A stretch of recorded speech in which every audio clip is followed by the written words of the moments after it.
What's up, hockey people? I'm Pete Marinak, and welcome to Pete's Puck Talk. Today I'm going to be talking about NHL free agency, my favorite time of year. NHL free agency, the most wonderful time of the year. Dream combinations have a chance of coming to fruition. Franchises get a chance to start over and rebuild. Guys who have spent their entire career with one team move on. It can be a very optimistic and exciting time. That's why I love NHL free agency. Everybody feels on a level playing field at first. Oh, if we can just get so-and-so, or if we can just get that one piece, we're this close. Then slowly you see guys get picked off one by one, and you come back to reality. Your team only made a few moves, other teams made several moves and added several stars and look very deep now. Your team added a piece here and there, may pan out, may not. We'll never know. Well, we will, but we have to wait for the playoffs. I wish so much NHL free agency started like September 1st. So that way, we pick our guys for like 4 or 5 days, sign everybody, and then 2 weeks later, there's training camp right around the corner. It is unbearable having to wait several months from the time that you sign guys to the time that they're actually on the ice.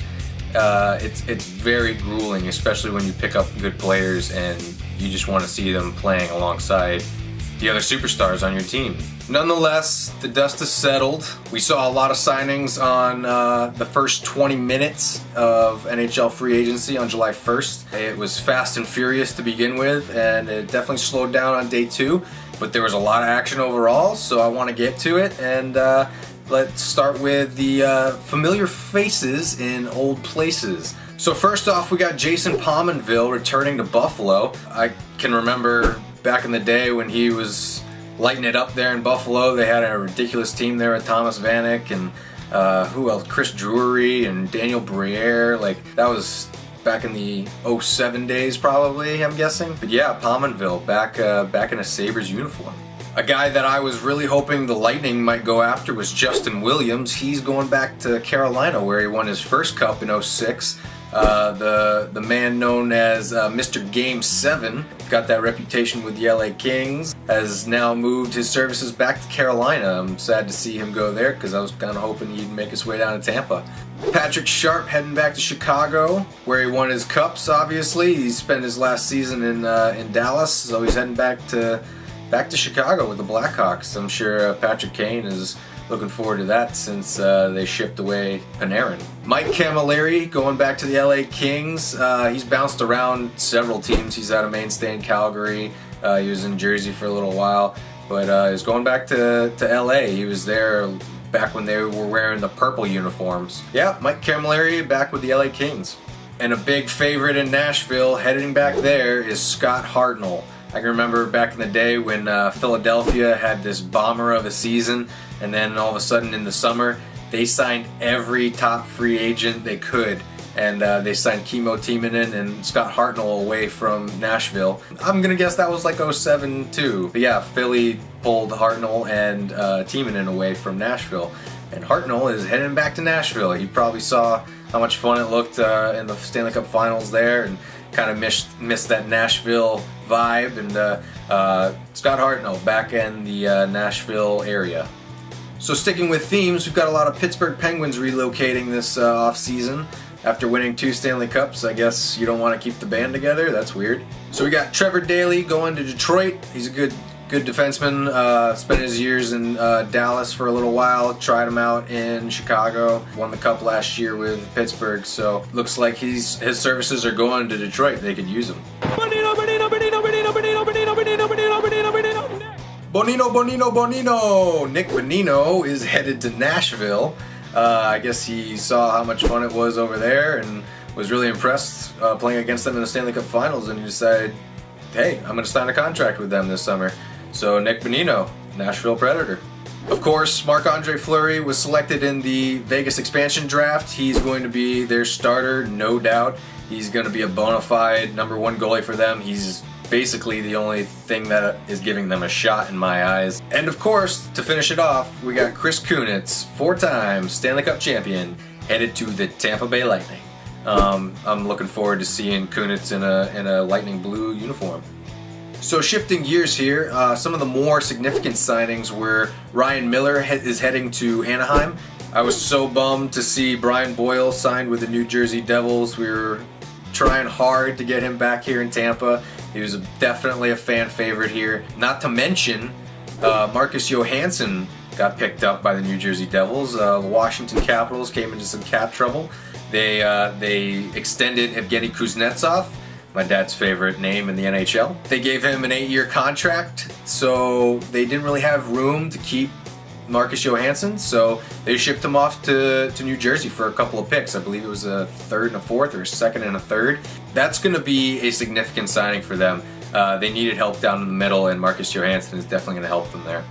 One of the biggest defenseman free agents out there was Kevin Shattenkirk. Signed a little rental deal with the Washington Capitals at the end of the season last year, but came from St. Louis. Got picked up by his hometown team, the New York Rangers. He signed a deal with them, and he looked to be really happy. He looks like he's excited to be on Broadway there. He grew up watching that team, so I think he had it in the back of his mind the whole time he wanted to sign there. He entertained offers from other teams, but I think the whole time he was thinking Rangers. So congratulations to him. That's going to be a good fit for them. Lucky for us, we got Dan Girardi. They bought out Dan Girardi so they could get Kevin Shattenkirk onto their books, and we were able to pick up a decent defenseman. We needed to replace Jason Garrison. So Dan Girardi is now a Tampa Bay Lightning. Thank you, New York. And thank you, Kevin Shattenkirk. Antti Niemi signed in Pittsburgh. He's going to backstop Matt Murray there. It's a good signing. He's won a cup before. Not a lot of people remember that he was the guy who backstopped the Blackhawks when they won their first one back there in 2010. So Niemi was kind of shipped off to San Jose and then found a home in Dallas and kind of battled it out with Lettinen there for a little while. And Niemi found a home in Pittsburgh. So I think he's gonna like being a backup in Pittsburgh. After all, they just won 2 cups in a row. So how can you go wrong there? And last but not least, a huge surprise. There were 2 guys in San Jose that were looking to get re-signed, Patrick Marleau and Joe Thornton.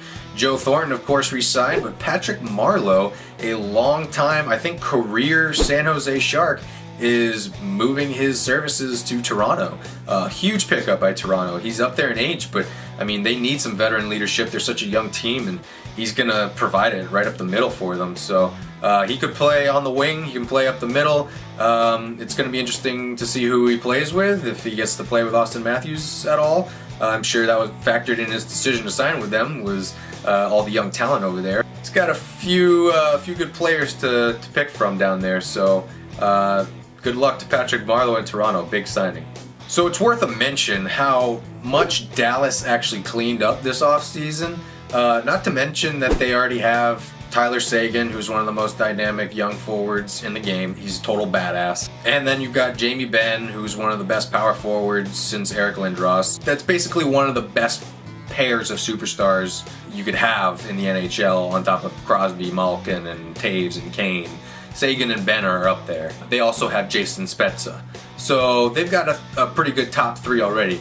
But not only do they have those guys, they added some really good depth players this offseason, starting with Alex Radulov. They pulled one out of their hat there. They were able to give Radulov his 5-year deal that he was looking for. I don't think Montreal was willing to give him that. But Montreal, you could tell, was pissed. Bergevin had some words to say, their GM. He felt cheated. He kind of brought Radulov from the KHL back to the NHL last year, gave him a contract and gave him that chance. And then Radulov just kind of up and goes for the first guy who's going to give him his 5-year deal. So you could tell Bergevin was a little steamed about that, but good on Radulov. I mean, he got his money. He's going to a good team. Not to say Montreal is not a good team, but now they're struggling. It's going to be interesting to see how he fits in with Dallas over there. On top of that, they also picked up Marc Methot from Vegas. Vegas picked Marc Methot out of Ottawa during the expansion draft, which I thought was an odd pick when Bobby Ryan was sitting right there. So they turned out to flip him to Dallas for a pick. It was interesting to see that happen. They added another forward in Martin Hanzal. Big guy, can play on the wing, can play down the middle. Definitely going to be a depth guy for them. And then, like I mentioned before, Ben Bishop is now probably their #1 goalie. If he's not I think he's fighting with Lettinen for that number 1 spot, but I think Bish is going to lock that up pretty tight. But Dallas also has their Stanley Cup winning coach from 1999. Ken Hitchcock is back behind the bench. It was weird because I thought he was retiring. He kind of handed the reins off to Mike Yeo in St. Louis, and it seemed like he was riding off into the sunset, and then all of a sudden it was like, oh, hello, Lindy Ruff just lost his job in Dallas. Let me just mosey on down there, and I'll take his job. So Ken Hitchcock is back behind the bench in Dallas. So Dallas is looking strong. If I'd have to say anybody won the offseason, it's Dallas. They look most improved to me. So with free agency comes the older guys waiting in the wings, which I like to call the last dance pool. These guys, they've been around.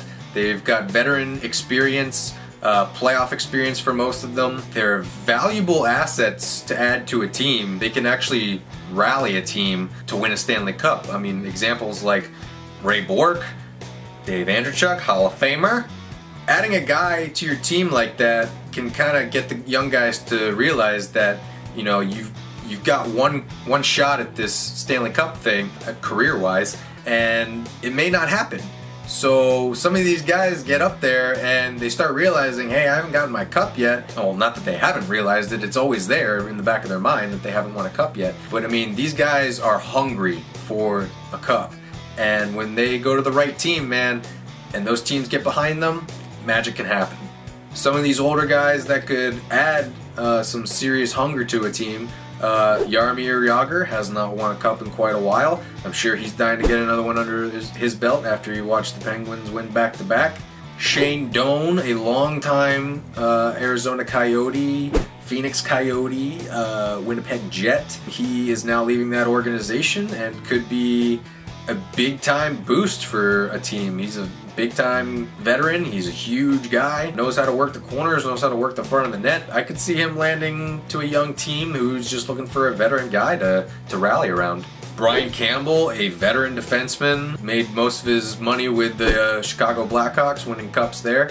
And but I remember him back in his Buffalo Sabre days. He's a serviceable veteran defenseman, and I'm kind of shocked that no one has picked him up yet. Another guy, Mr. Inconsistent, Thomas Vanek, is still out there. He's been bouncing around between Detroit and Minnesota and the Islanders and everywhere else. I'm surprised Vegas hasn't picked him up yet. He'd be a good addition out there. Also still out there, I cannot believe it, is Jerome Iginla, 500 goal scorer.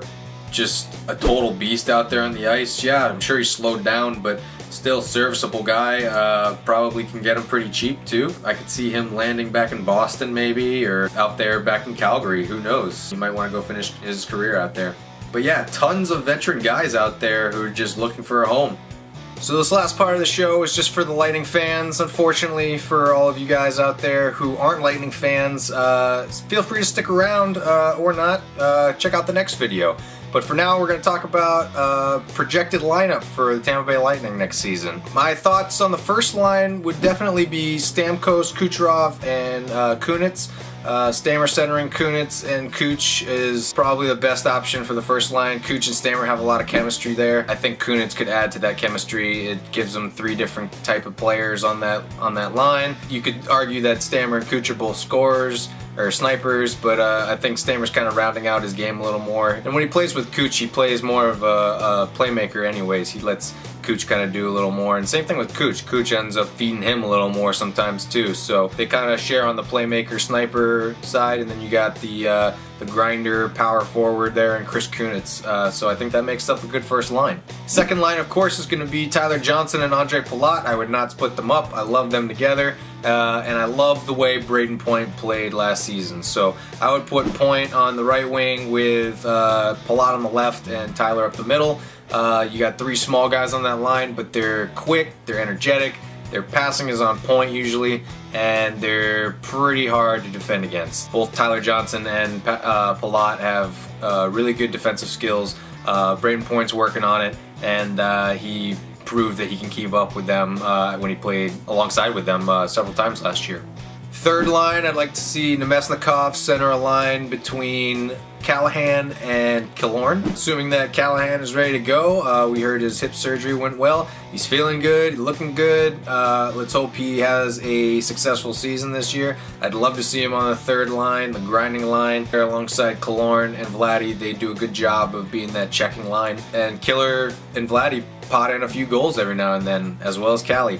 Callie's a beast out there when he scores. I love seeing the sellies from that guy. On the fourth line, I love these three guys together. They bring energy, they hit, they're just out there, so tenacious. JT Brown, Cedric Paquette, and Yanni Gourde. Yanni Gourde just broke out last season. He was probably one of the fan favorites. His game against Chicago last year was unreal. He just had a celebration to remember. He definitely won the hearts of many fans last year, so we're happy to see him back. But I love to see him on a fourth line there with JT Brown and Cedric Paquette, two high energy guys, grind it out, just always on the puck, dirty in the corners, not afraid to drop the gloves, so I'd love to see that line with a lot of energy on it. That leaves a few extras, of course. Not sure where they kind of fit in the lineup. Maybe they'll be healthy scratches, maybe some of these guys will kind of surprise us in camp and make the starting lineup squad, but these guys are kind of on the bubble for me. Some of the guys on the bubble would be Corey Conacher, Eric Condra. Dumont came on the scene last year and really surprised us, so he could be bouncing back in between Syracuse and Tampa. One guy who kind of saw a taste of it last year was Adam Ernie. I loved him when we drafted him. Got a taste with us last year. Hopefully he gets a few more games this year. I'd like to see him in there in some more big time situations, but he definitely impressed me last season. Another guy that I was really happy to see when we drafted him was Anthony Cirelli. He's still down in Syracuse right now, but he could pop up a few times this season. Who knows, he might make an impression out of camp even. But I'm really looking forward to seeing him make his way on the Lightning rosters, hopefully soon. Moving on down to the defense, of course, we've got Anton Stralman and Victor Hedman up there on the first pair. We did see Dotchin a little bit up there with Hedman sometimes, but I like to see Stralman and Hedman together, the two Swedes. You can't beat them. On the second pair, we got Girardi and Coburn, two veteran, shutdown, defensive defensemen. I really like that second pairing between Girardi and Coburn. And then, of course, we've got Andre Schuster and Jake Dotchin to round it out. Like I said, we could see Dotchin kind of move up and down between pairs. He kind of pairs well with everybody, and I like to see him have a little more of a role, actually. He was playing upwards of 18 minutes last season, so could see him in like a top 4 role this year. So Jake Dotchin is definitely impressing people. Two guys on the bubble on defense, Slater Cuckoo, of course, and Mikhail Sergachev, the guy we traded Jonathan Drouin for. He's supposed to be a puck mover. He played a few games with Montreal last season. They gave him a shot. We could be sending him back down to junior, but honestly, I'd like to see him get a shot. He might actually surprise us out of training camp, and we could use another puck mover. Sergachev might have a shot at sticking around. Cuckoo making progress last year. Bounced between Syracuse and Tampa. He got that experience, and I think it's going to do him wonders for this season. And of course, not much to talk about on the goalie side. Andrei Vasilevsky, Vazzy. He's going to be our number 1 guy. Peter Budaj re-signed for another 2 years, so he's going to be backing up Vazzy. Solid 1-2 punch.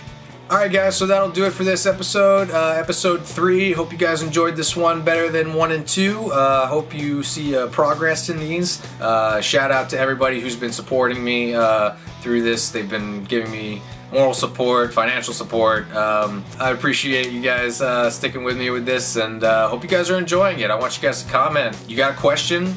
Leave it in the comments section. I want to do a little segment where I answer YouTube comment questions. So appreciate everyone's support.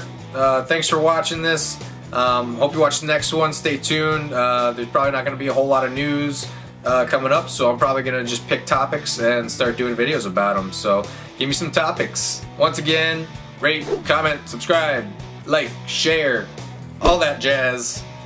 I'll see you next time. Goodbye.